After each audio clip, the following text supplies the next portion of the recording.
Oi, gente, tudo bem? Aqui é o professor Rossoni e vamos tentar resolver uma questão do Enem de 2019. Os hidrocarbonetos são moléculas orgânicas com uma série de aplicações industriais.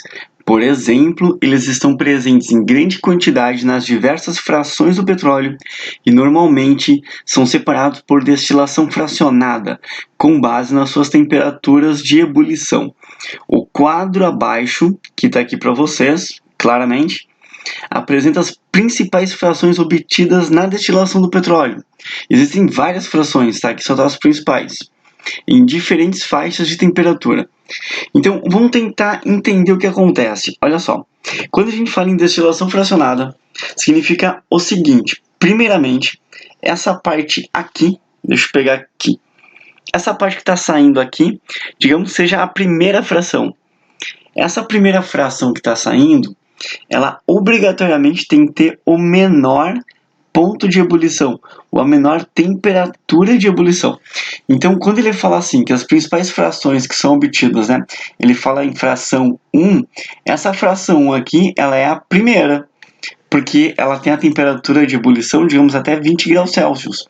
Então, toda essa galera aqui, gás natural, gás de cozinha, que é o GLP, que são as menores moléculas, né, de 1 a 4 carbono, repara que eles estão saindo aqui. Digamos que é a primeira fração que tem menor ponto de ebulição. Aí depois vai sair a segunda fração, que vai ser de 30 a 180, que é a gasolina, que é geralmente de 6 a 12 carbonos. A terceira fração, a temperatura de ebulição é 170 a 290. Não é para decorar isso, porque isso pode mudar de refinaria para refinaria, tá? Essa temperatura, repare que é maior que a gasolina, ela corresponde a querosene e vai de 11 a 16 carbonos. Isso aqui também pode mudar de refinaria para refinaria, então não decora isso, tá? É legal saber a sequência, por gás natural, gás de cozinha, né? Principalmente o GLP, gasolina, querosene e óleo diesel. E o óleo diesel, né, vai ser a nossa última fração, que é o que ele vai querer aqui, tá?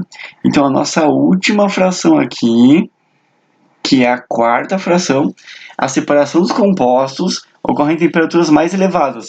Realmente, a temperatura mais elevada é óleo diesel, e é porque tem mais carbonos aqui, né? O que isso influencia? Olha só, eu vou te mostrar aqui a série homóloga, tá? Que é aquela que tem a mesma função, porém ela muda o número de carbonos, né? Ela vai aumentando CH2 em CH2, né? CH2, CH2. Então o que está acontecendo? Repara que essa primeira parte aqui, né? O texto lá deixou claro que corresponde à primeira fração, que é o GLP, que é a galera que já é gasosa. Depois a gasolina, conforme o texto, né? Ele vai dizer que vai de 6 a 12. Então essa parte aqui é gasosa e essa parte aqui é a gasolina. Aí depois ele também vai dizer no texto que tem a terceira fração, que vai de 11 até 16, que não aparece aqui, que vai ser a querosene. Querosene. E aí depois vai de 14, podemos botar aqui, 14 até 18, que vai ser o óleo diesel. E ele quer saber exatamente esse, né? Mas olha só, você está vendo conforme aumenta a cadeia aqui, aumenta a temperatura de ebulição? Então, estou aumentando o número de carbonos, né? Estou aumentando CH2, CH2, CH2 e está aumentando a temperatura de ebulição. A gente pode até fazer um gráfico disso, repara.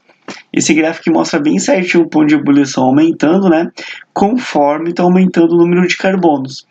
Por que isso ocorre? Porque se eu tiver, por exemplo, só 3 carbonos, o número de ligações intermoleculares que eu faço aqui é menor.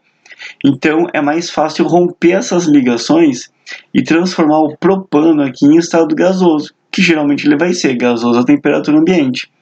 Agora, se eu pegar, por exemplo, 8 carbonos, 1, 2, 3, 4, 5, 6, 7, 8, o número de ligações intermoleculares entre essas moléculas aqui é maior.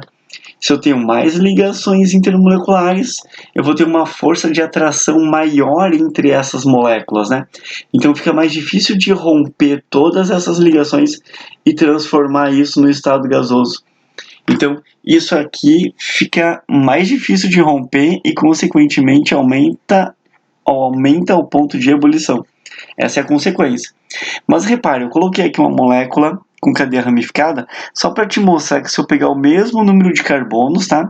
Dessa molécula ramificada, a molécula ramificada tem ponto de ebulição menor, porque fica mais difícil para ela se juntar com uma molécula igual a ela. Então, toda vez que aparecer uma ramificação, o vestibular adora isso, tá? Tu diz que o ponto de ebulição diminui comparado, claro, com o mesmo número de carbonos.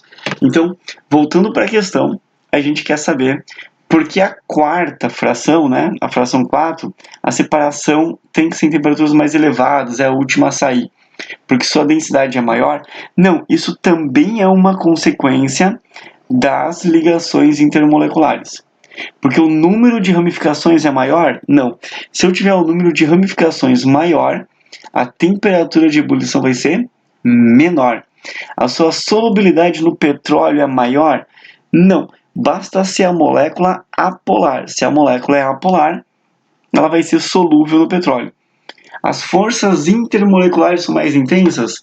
Sim, como eu vou ter mais ligações intermoleculares, essa interação vai ficar mais intensa e vai ficar mais difícil de romper essas ligações. Por isso que o ponto de ebulição vai ser maior.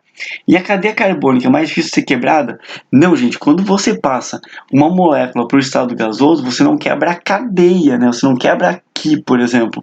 Você quebra a ligação intermolecular que tem entre as moléculas e não a cadeia. Então essa aqui não tem nada a ver, errado. Beleza? Gente, espero de coração que vocês tenham entendido essa questão.